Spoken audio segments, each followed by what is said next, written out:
Stop what you're doing right now and go grab a bottle of Miracle Food, suitable for all ages, the perfect cleansing reboot, and it promotes a healthy immune system. Created by some of the most powerful superfoods on the planet, Miracle Food in this day and age is perfect for you. Don't wait, chakradoctor.org. Go grab your bottle of Miracle Food right now. Let them know Viral Hip Hop News sent you. Let's go. Now talk about, people who don't know, you were alluding to being molested when you were a youngster. I think it was by your uncle. Yeah. How did that affect your life going forward? Because we often hear stories about this, but it never happened to me. Never happened to my cousin over here. So how did that affect your life moving forward, knowing you were molested by, your own uncle? It made me very guarded.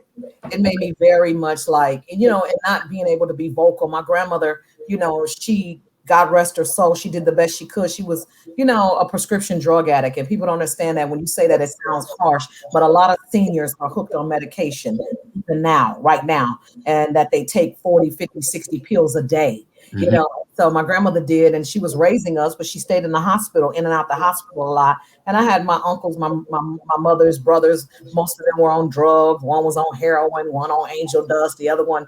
And what I realized in that, my uncle who did it, he was being molested by my other uncle. So people, it just kind of trickles down, whatever. And it affects everything. It affects your relationships with people. It affects it, and it takes your innocence away as a child. So I tell people all the time, when you want to drop your kid off at somebody's house or anything, and that kid is crying and screaming bloody murder, it's something going on over there. It's something happening at that house. And you need to take. So I know those signs. I know those warning signs.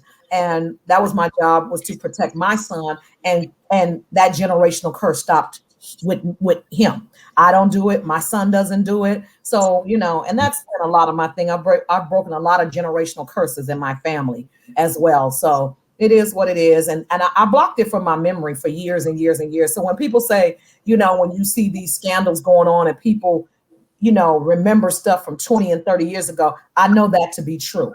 And because the brain does that. The brain can block trauma. And so sometimes, when people say, well, that was 30 years ago, why didn't they say nothing then? I blocked it from my memory until I was about 17. And I woke up and I said, this really happened to me. And I asked my brother, and he said, yes, that really happened to me. And so then I went to my mother. She wanted to have my uncle killed and all this stuff. And I was like, he ain't nothing. He ain't gonna never be nothing. I'm okay with that. And I'm moving on. It's always truth in the funny when you got some of the great comedians. You hear the funny, but there's truth behind it. And I've always respected you because throughout your funny, you've always promoted Black people. You've always promoted Black men, Black women. Was that always a focal point in when you got on stage to make sure that truth came out? And talk about how you feel now in the climate that we're currently in as Black people. What's your overall just thought on where we stand as a people? Yeah, I've always been the one. I've been an advocate for my brothers locked up. I was the first one in 97 when I did Comic View to put penitentiary brothers on TV. It was unheard of. Nobody had done it, but that was my life at the time. I was with my son's father. He was in and out of jail, and I was dealing with that. So that was my life, and that's what I wanted to talk about. I got a lot of flack for that, but then after that, then everybody want to tell they baby daddy, jail stories and stuff. So I've always been ahead of my time. But I've always been transparent, and I've always been true to who I am because it's my story, it's my therapy, and I know that it's my story, but it's also somebody else's story. You're like the Bible says, your life is as a story that's already been told. And so when we're on stage, I tell all the comedians, we are ministers of laughter. It's like when people go to church or the mosque or wherever they go, the temple, when they go for solace and refuge, and you want to go to church, you want to hear your favorite church song, or you want to hear the pastor say something to help you. People come to the comedy club for the same reason, because they're trying to laugh and get healed. And so like right now, what you're saying, you're like, well, what do you feel like with the climate and stuff? You know how hard it is for a comedian to be funny on stage when ain't shit funny right now? Ain't shit funny right now. And so it's very hard to get on stage and we're going to laugh about this when ain't shit funny.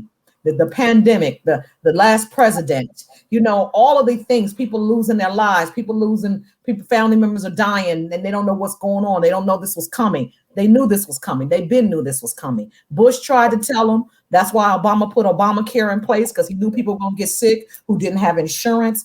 And so this, you could look at a Lysol can. It says cures corona. Somebody said, well, that's a different strain. I don't give a damn. It still says kill corona. Where is that? We never even knew that existed. So where did this come from? From January to March, we was fine. Now from March on, we all infected. And if we are, how the fuck did we get infected?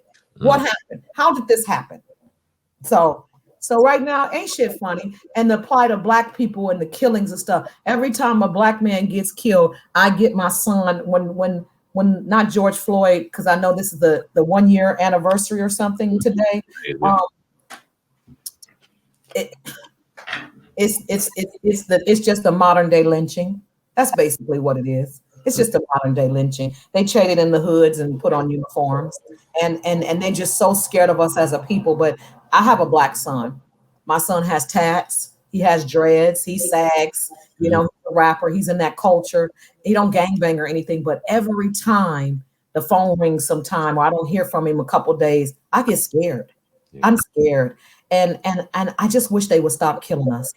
And not only that, the Latinos are like, we need everybody to come on board. Then they started killing the Latinos. They said, well, where are the Blacks at? I'm like, hell, we got to keep up with our shit. They killing us way more rapidly than they killing y'all, whatever. But when they finish killing all of us, of course, they coming for y'all next. So we all need to band together. But I fear for my son. I fear for our brothers that just because you wearing hip hop, just because you wear your hat backwards, just because you sag a little bit, doesn't mean you in a gang, doesn't mean you got a gun, doesn't mean you out here trying to kill, rob, and steal. And that's the misconception of it all. But it has to start with us, because they feel like we kill each other every single day, and nobody says a word.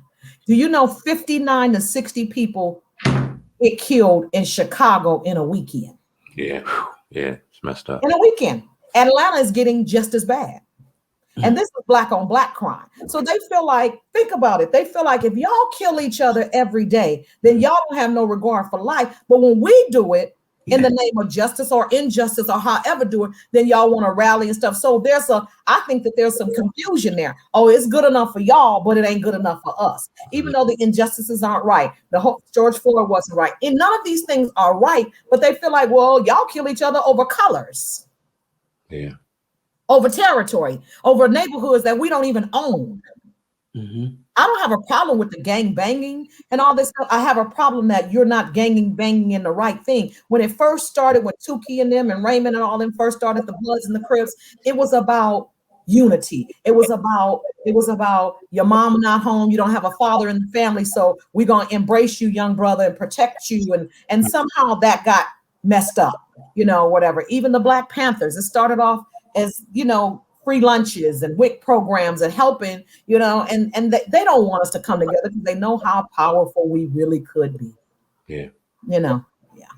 Definitely co-sign that. Good, man. This is Sam Ant, CEO of Viral Hip Hop News. Listen, I appreciate each and every one of y'all who are going to check out this documentary. Shout out to my man Lonnie Fresh. Do me a favor, go to YouTube right now. Go subscribe to Viral Hip Hop News, one of the best hip hop platforms out here right now. We also have The Hub, Hip Hop News Uncensored, of course, the podcast, the baddest podcast out, the Hip Hop Uncensored podcast. We drop 7 days a week, doing this thing 100% independent. There was not one day that I was at work on the Fresh Prince of Bel-Air that I wished I was somewhere else. Now let's talk about the Players Club, because you, I think, correct me if I'm wrong, that's like your first major role in a movie, right? Taking over the game. Really appreciate each and every one of y'all. You can grab merch on the YouTube site. You can talk to me on there and much more. Sam Ant, CEO of Viral Hip Hop News. Appreciate each and every one of y'all. Oh God, you the man, Cass. I spit white like a Klan mask, and I'm a